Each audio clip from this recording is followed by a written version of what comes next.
Welcome to Common Home Conversations Beyond UN75, a series by the Planetary Podcast. In Common Home Conversations, you will hear from leading global experts on how the proposal of recognizing the existence of an intangible global common without borders can change our relationship with our planet. The Common Home of Humanity has proposed an ambitious new global pact for the environment. The adverse effects of climate change span across borders and beyond territories. Recognizing the Earth system as a common heritage of humankind is the first step in restoring a stable climate, a visible manifestation of a well-functioning Earth system. This proposal's cascading effects would be systemic and tremendously impact international relations and economics, opening the doors to restoring a well-functioning Earth system. Common Home Conversations is the place to discuss a new social contract between society, economy, and the Earth system. Now, here is your host, founder and CEO of the Planetary Press, Kimberly White. Hello and welcome to Common Home Conversations. Today we're joined by Maria Antonia Tigre, Director of Latin America for the Global Network for the Study of Human Rights and the Environment. Thank you for joining us today. Thank you. Thank you for having me. So Maria, can you tell us about the Global Network for the Study of Human Rights and the Environment and the work you do there? Absolutely. So the Global Network for the Study of Human Rights and the Environment, the GNHRE, is basically what it sounds like. It's a global network of academics, researchers, policymakers, lawyers, and community activists that are particularly interested in this intersection of human rights and the environment. It started in 2018 as the brainchild of Anna Greer, who's an academic, with the simple idea to bring people together who are working at this intersection. And the network recognizes the intersection of these two domains, that human rights impact the environment and environmental quality impacts human rights. So it nurtures a group of people who wanted to find more effective solutions than what had been done up until now. And because our core team has dedicated members divided by geographic regions, our growing network is particularly diverse. I'm the director for Latin America and have, as a result, the responsibility to engage with members who are based or focus their work on that particular region.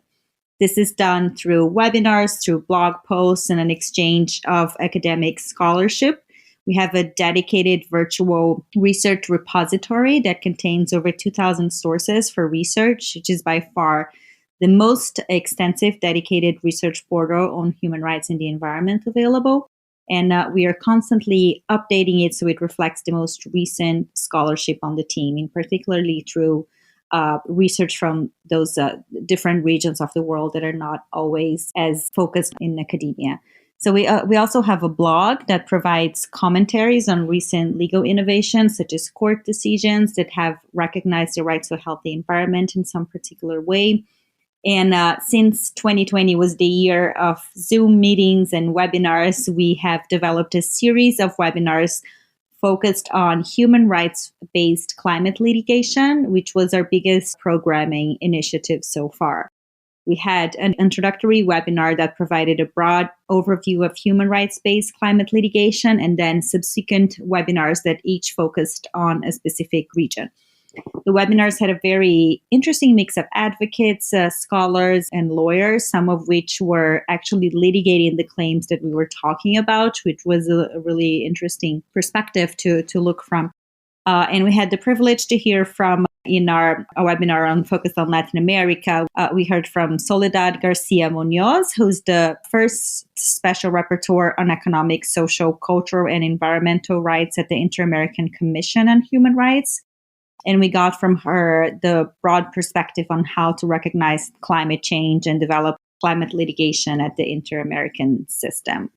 This broad network that we have has allowed us to get a worldwide conversation on climate litigation. It goes well beyond the discussions that we have seen so far, with a truly incredible quality of interventions of very thoughtful people trying to figure out how to protect human rights and environmental rights. And we have several projects planned for 2021 that focused on advancing the development of this right and forge new conversations and relationships among our members. That's fantastic. I'm looking forward to checking all of that out, especially the research repository. I think that sounds really interesting. So 2020 was a challenging year with the pandemic and lockdowns and everything that went along with that. What are some of the highlights for human rights in the environment that stood out to you recently that we should know about? I think so. I think there have been several cases in Latin America that have advanced climate litigation through a human rights-based approach and also focused on the pandemic specifically. I think what's interesting about the COVID-19 pandemic is that it has truly sort of spread throughout all crevices of society. And of course, it's primarily a health crisis with devastating consequences on the human right to life and the human right to health. But the urgent and all-encompassing nature of the pandemic's effects has complicated other environmental and human rights challenges in unpredictable and unprecedented ways. And given the origin of the coronavirus as a zoonotic disease, meaning that it was transmitted from animals to humans, the exploitation of wild species and deforestation becomes a central aspect in addressing the pandemic and preventing future ones. So I think the right to a healthy environment has really developed sort of within that whole context, a sort of a response to the pandemic as well. And in fact, I'm actually coordinating a working group at the Global Pandemic Network, which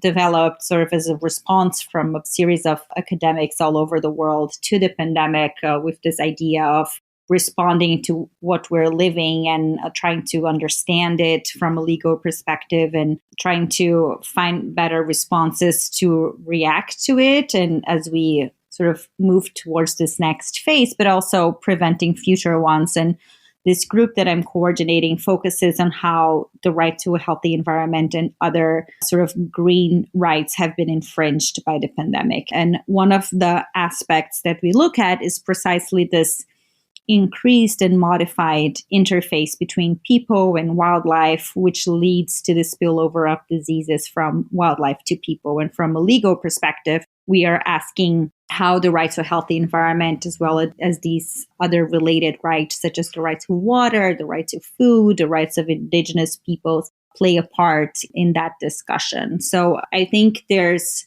an increased call for this international recognition of the right to a healthy environment because of the pandemic. Yeah, unfortunately, it has been challenging. And, again, it is all interconnected. And that brings me to my next question, and we can dive in a little bit further with COVID. So, the climate crisis and the concurrent COVID-19 pandemic seemed to show us a connection between environmental degradation, health, and human rights. How would the Global Pact for the Environment bolster human rights while bringing about international accountability? So I think a lot of the studies that we have seen from the pandemic and the underlying causes of it, they show that these causes are the same global environmental changes that drive biodiversity loss and climate change, including issues like land use change, agricultural expansion, and wildlife trade and consumption.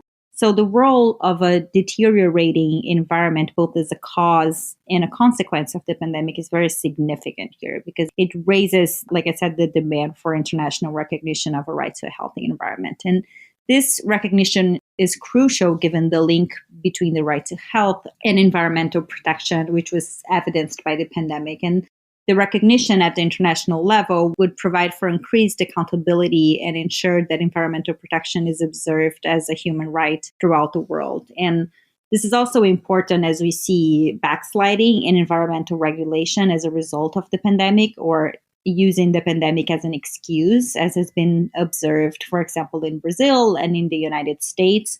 And this is where the Global Pact for the Environment could be particularly useful because it provides a platform, an opportunity for the recognition of the right to a healthy environment at the international level, along with other environmental principles, such as the principle of resilience and the principle of non-regression, both of which would have been essential in avoiding this pandemic and future ones, and also recovering from it. So despite COVID-19 have sort of stolen the debate at the international level and sort of the attention that was supposed to have been focused on environmental issues for international discussions, I think there's an opportunity here to actually give a little more strength to some of the arguments that had been used for the Global Pact for the Environment to bolster these human rights and environmental rights.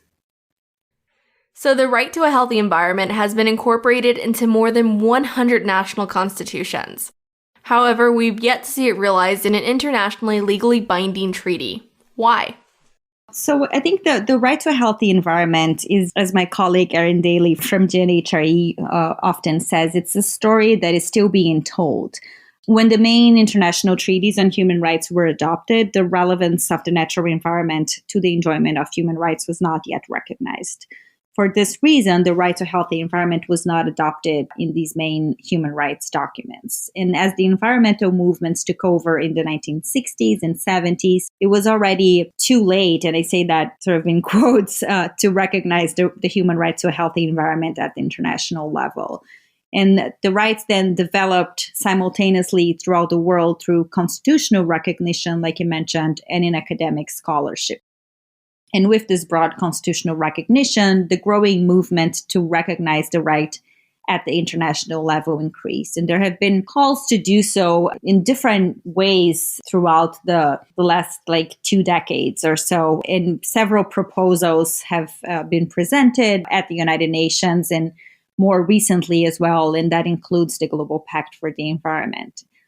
But the issue, I think, is that during the international debates that arose from the proposed Global Pact at the United Nations, the discussions that underwent at UNEP's headquarters, a lot of countries were for that recognition, but a few countries explicitly rejected this international recognition. And that includes the United States, which is one of the few countries that has not adopted a right at the national level. And of course, the United States carries a lot of weight in those discussions. And we now have a different government coming in, so the scenario could likely change. But many of the countries that still oppose international recognition do so due to national self-interests and the avoidance of environmental responsibility at the international level.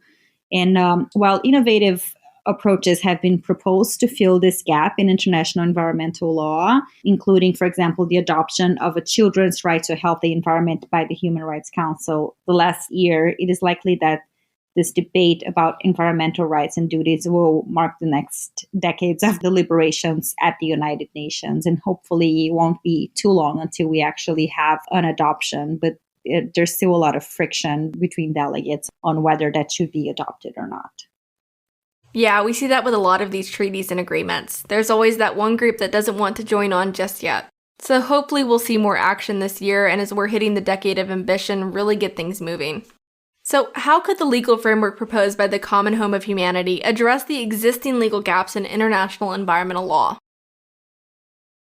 I think what's interesting about the approach proposed by the Common Home of Humanity is this recognition that the Earth system is interconnected. And as a result, its governance should address the unity and indivisibility from a legal standpoint. As a unity, everyone shares the responsibility for the protection of the environment. And while this has been acknowledged from a theoretical perspective, we still lack the legal mechanisms to make it a reality. As a result, developing countries still rely a lot on their sovereignty and the historical responsibility of developed countries as an excuse to continue polluting the environment. Yet the widespread destruction of the environment shows how we must go beyond some of the core concepts of the international environmental legal regime and ensure that a shared responsibility actually exists. So if you take the Amazon rainforest, for example, everyone knows that Amazonia has a crucial role for the global climate. And when the 2019 fires happened, there was an unprecedented and very much warranted global outrage from countries. But there is still a legal gap on how to care for the ecosystem services that Amazonia provides, since it remains a free resource that is available at a global scale. And protecting that resource has a price for Amazon countries, which is what the leaders of those countries usually rely on to sort of avoid responsibility for caring for it a little better. And there are very few economic mechanisms that give Amazonia a value that is more than rhetorical. And as a Brazilian, I feel emboldened to speak about the Amazon rainforest in a way that others can't. So while it is heartening to see the world outraged by the Brazilian policies and the policies from other countries that share Amazonia as well, that have led to increased rates of deforestation, unless the world also provides a legal solution that affords Amazonia and Amazon countries as a consequence with a real value, that outrage is meaningless. So the Common Home of Humanity uses the discussion ignited by the Global Pact as an opportunity to bring a new approach that would address this legal gap in an innovative way. And as the Global Pact developed from an academic proposal, it brought a lot of backlash from delegates at the United Nations in the way that it was proposed, which brought this opportunity to rethink some of the core concepts and bring innovative ideas to better frame the foundational aspects of international environmental law. So I think the more people that we have actually thinking about this and proposing innovative solutions, the better. And speaking of the Amazon, the 2019 Amazon fires made global headlines, but the 2020 fire season set new records. According to international NGOs, an area almost equivalent to the size of the United Kingdom burned across Brazil up until the end of September. Given your research and expertise, can you discuss the importance of regional cooperation among Amazonian countries to save this vital ecosystem? Yeah, one of the unfortunate unintended consequences of the global pandemic was the rise of forest fires and deforestation in the Amazon region. 2020 was supposed to be the year of the environment, and yet everyone got distracted by the chaos that overpowered all other debates.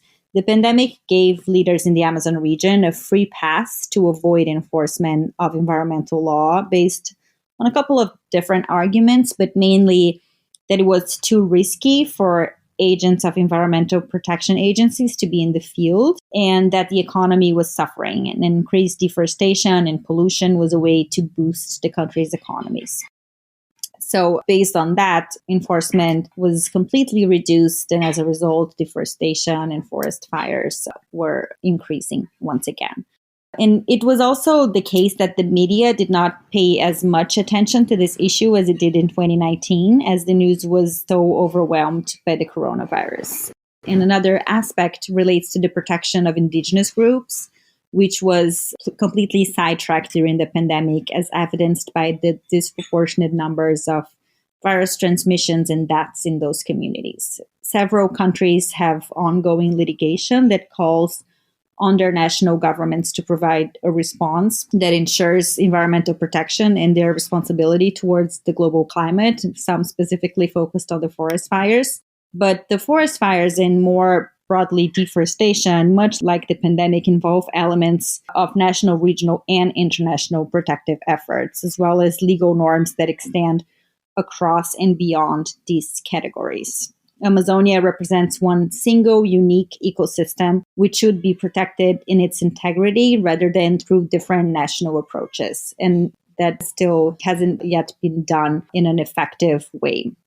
The global significance of the threats to Amazonia requires legal responses based on cooperation between and across countries. And given how Amazon countries were affected by the pandemic, it is essential that this cooperative response takes place in the region. At the Amazon Cooperation Treaty Organization, which is the regional scheme that developed in the past 4 decades as a result of cooperative efforts between the 9 Amazon countries, has yet to develop an overarching protected scheme that works throughout the region and involves all countries in a practical effort. As a response to the 2019 forest fires, regional leaders adopted the Leticia Pact, which is basically a declaration of intent with this goal of providing a regional response to emergencies such as the forest fires, but that has also yet to take shape in any concrete ways. So despite the significance of regional cooperation and the existing regional frameworks, in practice, this cooperation still doesn't really exist. That's really interesting. And I think with the fires, the media did not pay as much attention as it did in the past. And that's likely because, as you said, of the pandemic that's been going on. Now, in his recent State of the Planet address, the UN Secretary General stated that the state of the planet is broken and humanity is waging a war on nature.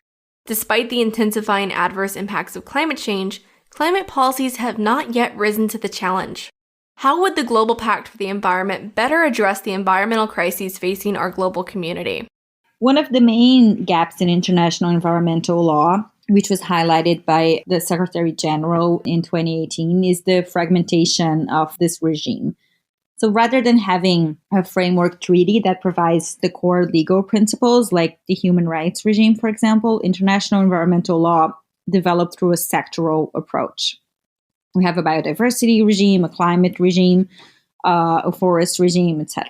So the pandemic showed us, if that wasn't clear already, that the environment is all connected, which warrants a connected approach. And this is exactly what the Global Pact for the Environment would provide.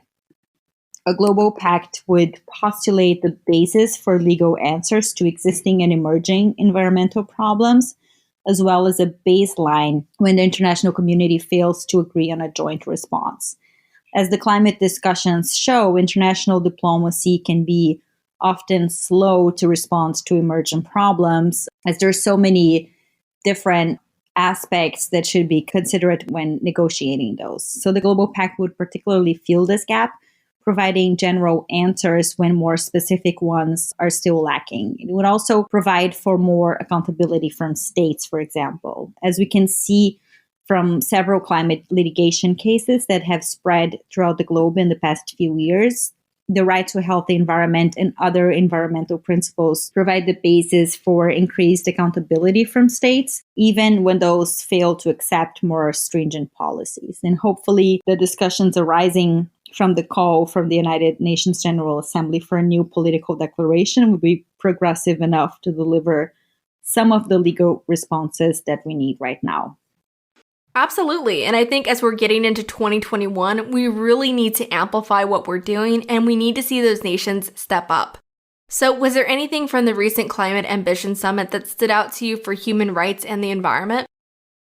So I think not specifically from the climate negotiations, but in general from the discussions that I've seen at the United Nations and specifically this call from the new political declaration. What I think stood out to me is that COVID-19, even though is mentioned all the time and is obviously acknowledged by countries, has yet to actually provide the boost in the discussion for environmental protection that I thought was warranted. So hopefully we will see a little bit more of that as we see more reports and more sort of a push from different people around the world talking a little bit more about how the pandemic affects the environment.